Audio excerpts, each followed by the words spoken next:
Hello everyone, welcome back to my channel. My name is Chris, and in this episode of Chris's World, we're going to be discussing the Nikon 24mm 2.8D and everything that you need to know about this lens.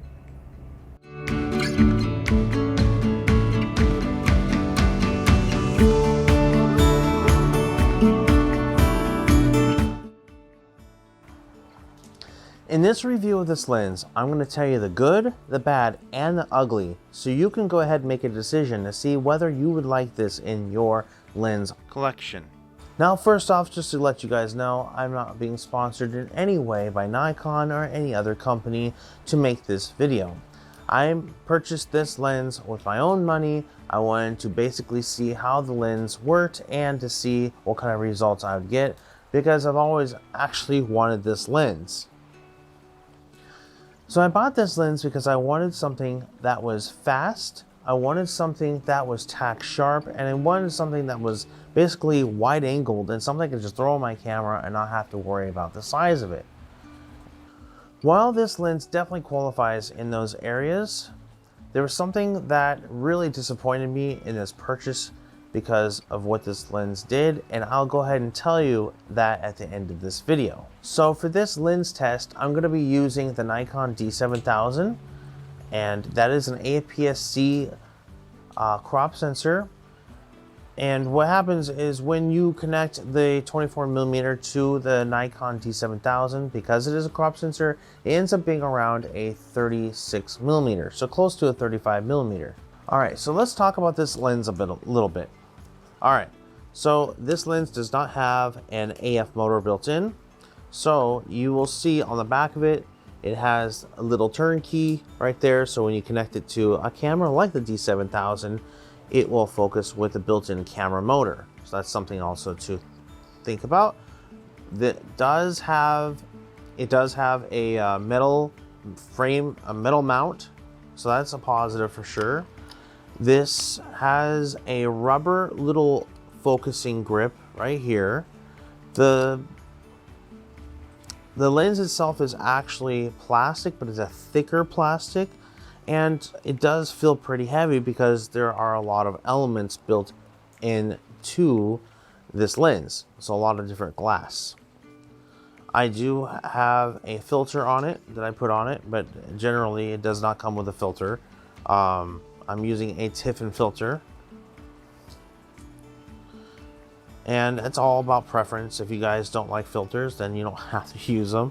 I just use them because it protects my lens glass in the front,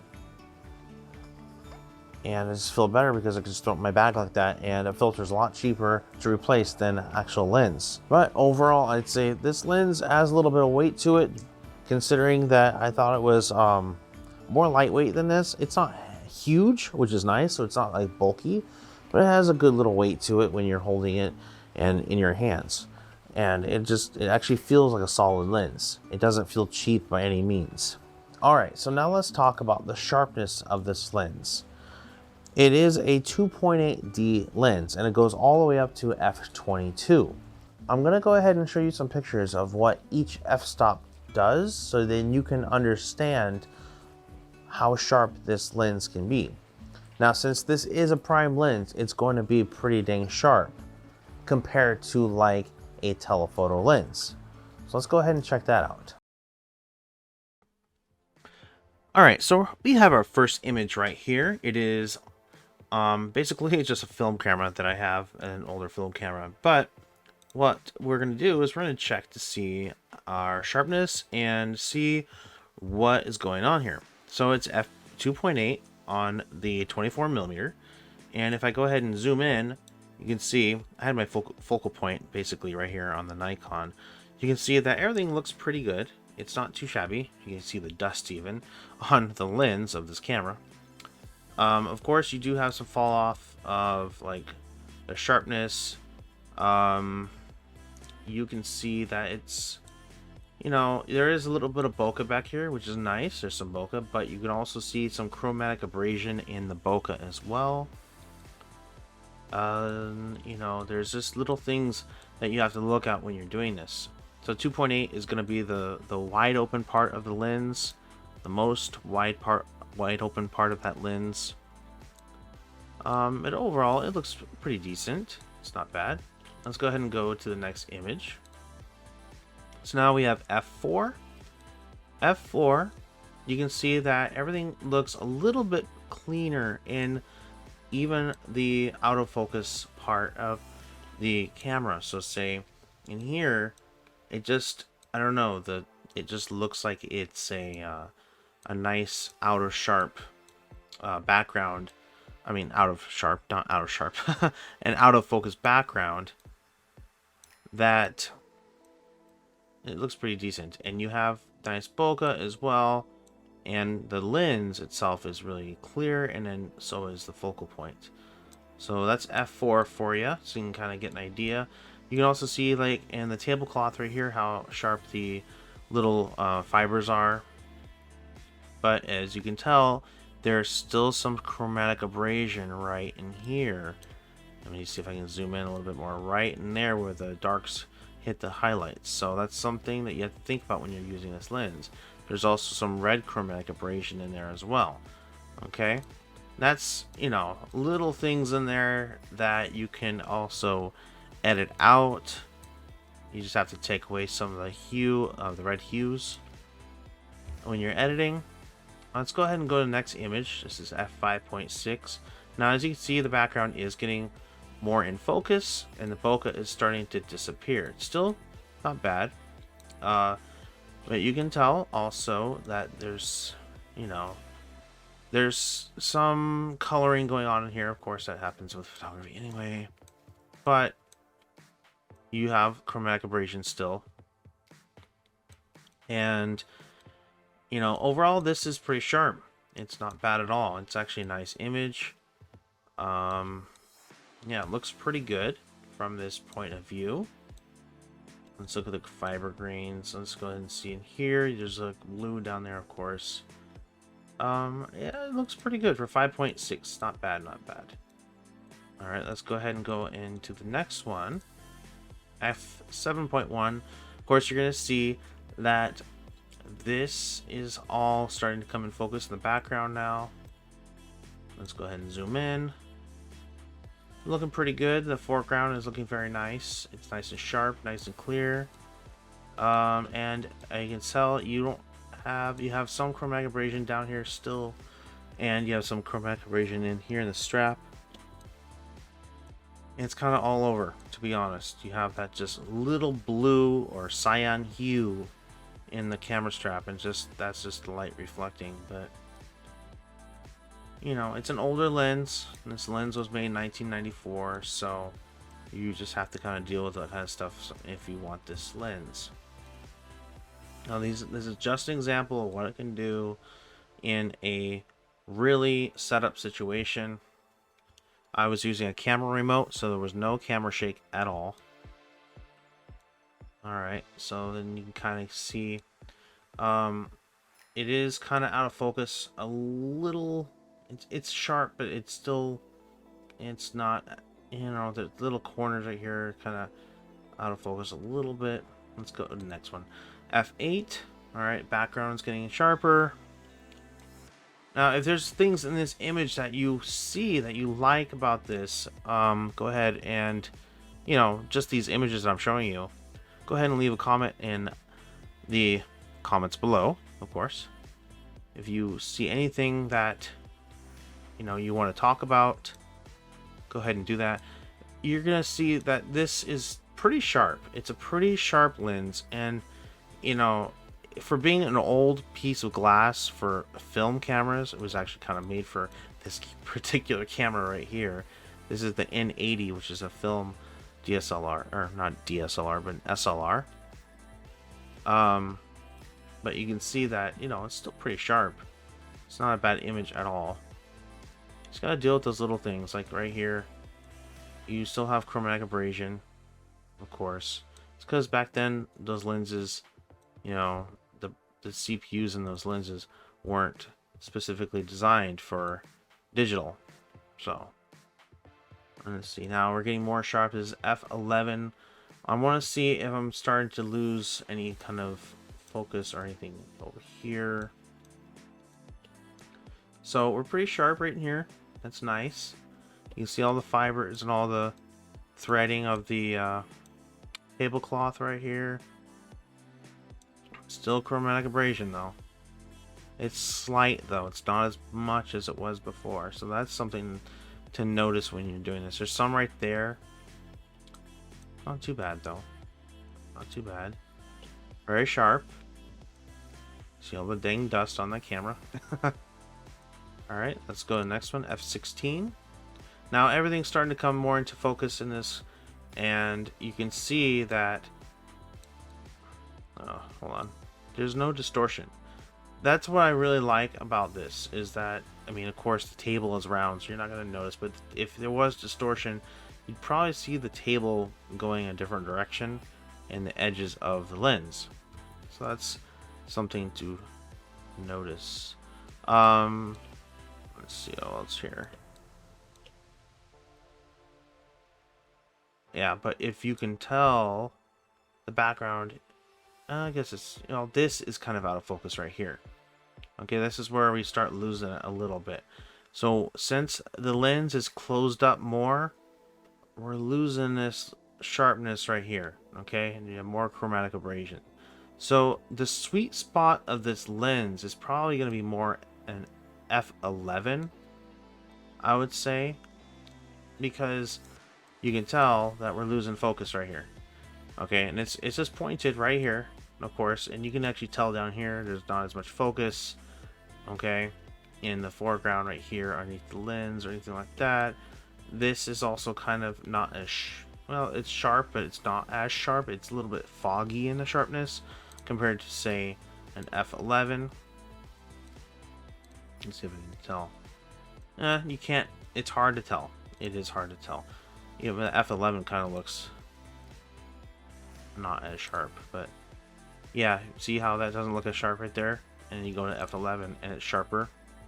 I hope you guys can see that. And at f8's not bad either. I like f8.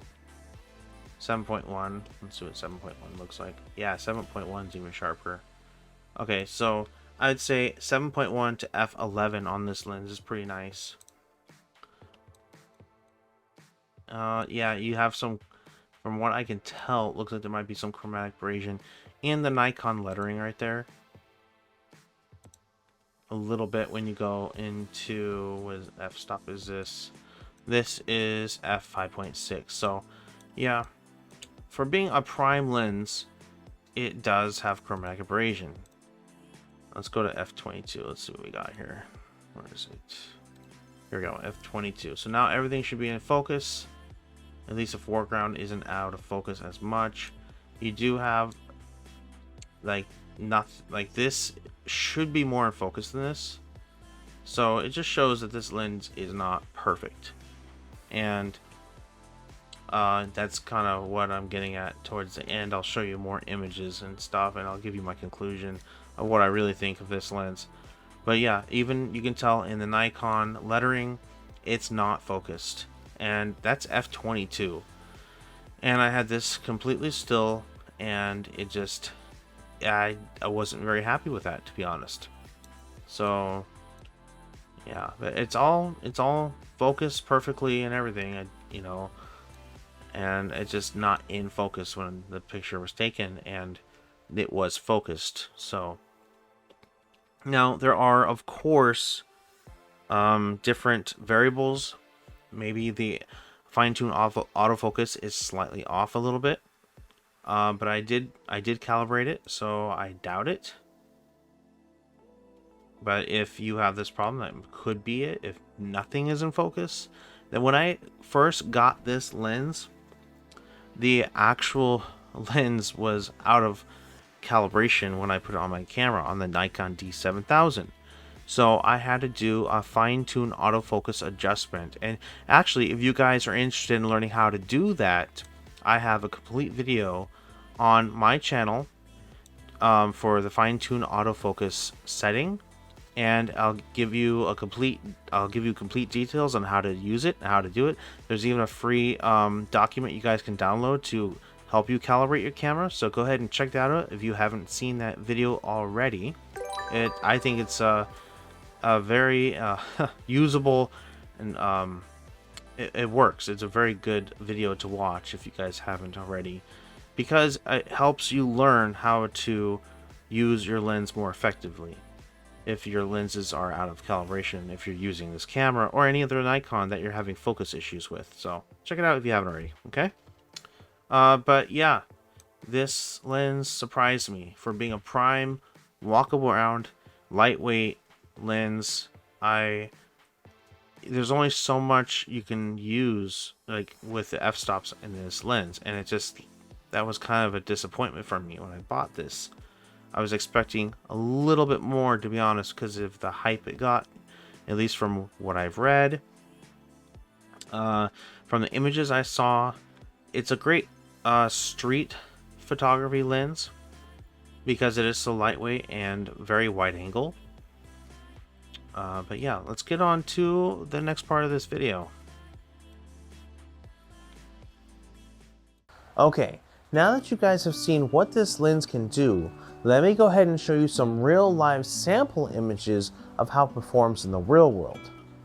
But first, if you haven't done so, please hit that like button, and then please subscribe to my channel to go ahead and get future content, and if you'd like to, please ring that bell so you can get notifications.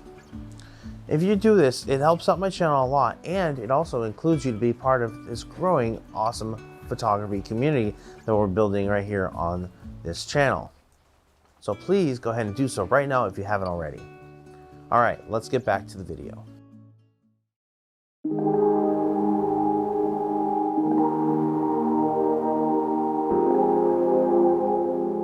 There's one thing I noticed when using this lens, is that the colors that come out of it are completely amazing. It is sharp in lots of areas, and it definitely has great contrast.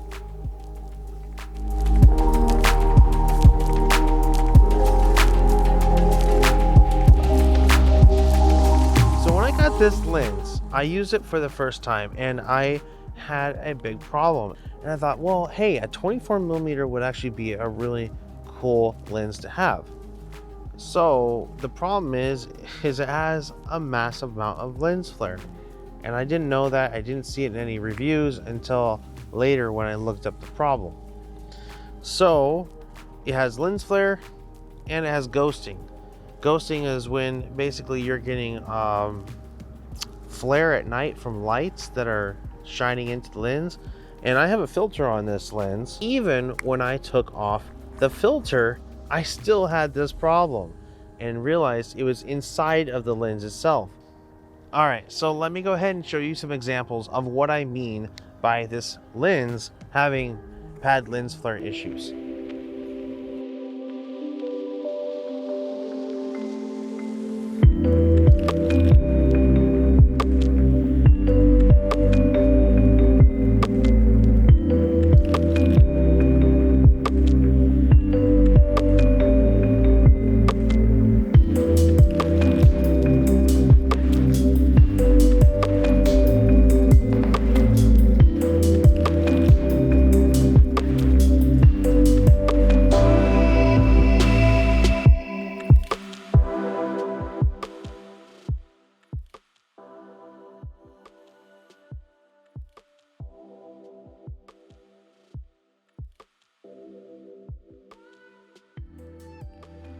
So one other thing that I forgot to mention is that on this lens, it comes stock with this hood. It's a very small, thin hood. And I believe this hood is actually really significant because, well, at least having one or a different hood is, because this actually helps block out the light somewhat. This hood is very small, so it doesn't do very much. That's why when I got this, I upgraded to a different hood that would go ahead and screw on to the front of this lens, since this is a screw-on mount, and it'd become a bigger hood. That way I could just extend it out and I can actually get some better images. Now you can collapse this to a smaller size, of course, and have it the same, or even in the middle section, which is nice, but it is a good thing for this lens to have a hood. It was introduced in 1994 and is still making it today. It started selling for around about $265 brand new. In the used market, you could probably find it in a little bit lower than that, especially if you get a good condition one, you can find it lower. It just depends, you know. With the market being so unstable right now in used products, you might have to shop around a little bit to get a good, decent price for an excellent condition lens. But of course, that can change any day. Let's see. This lens has 5 elements built in.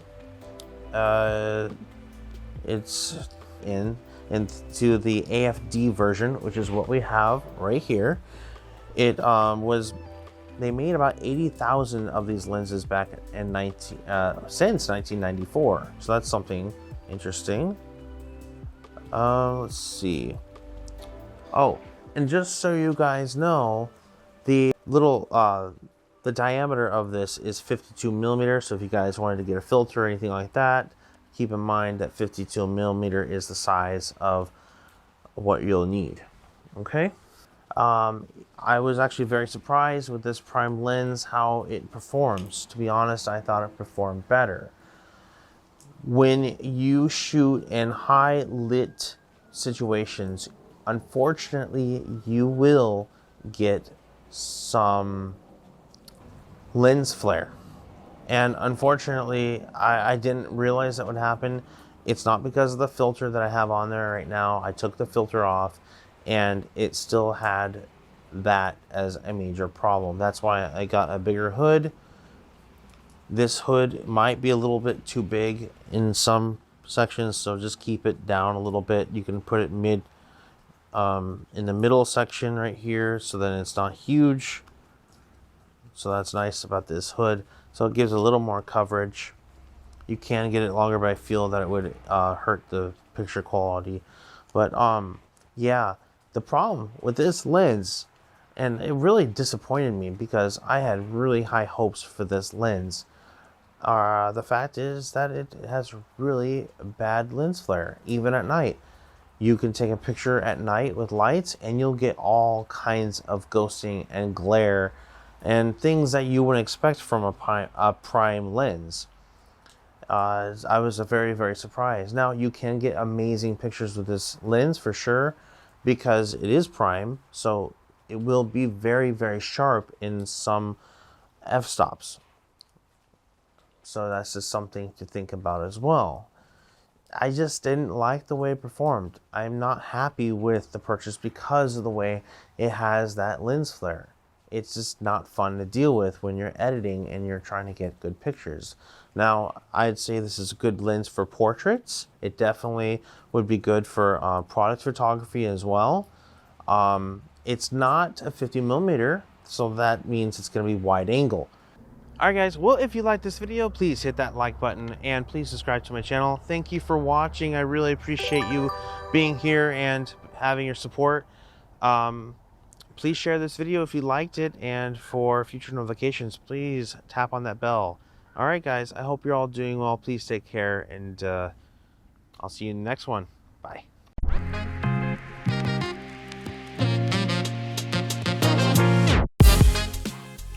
If you like this video, please hit that like button and subscribe to my channel to get notified when new videos get posted. Thank you for watching this video. Please consider checking out some of the other videos on the links at the end of this video.